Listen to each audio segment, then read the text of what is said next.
श्री सच्चिदानंद सद्गुरु साईनाथ महाराज की जय।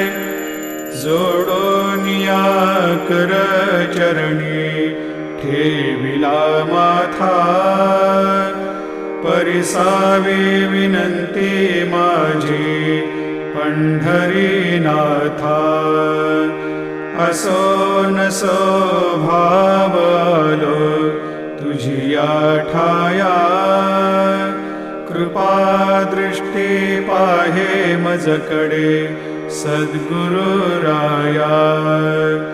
अखंडित सावे ऐसे वाटते पायी, सांडोनी संकोच ठाव थोडासा देई।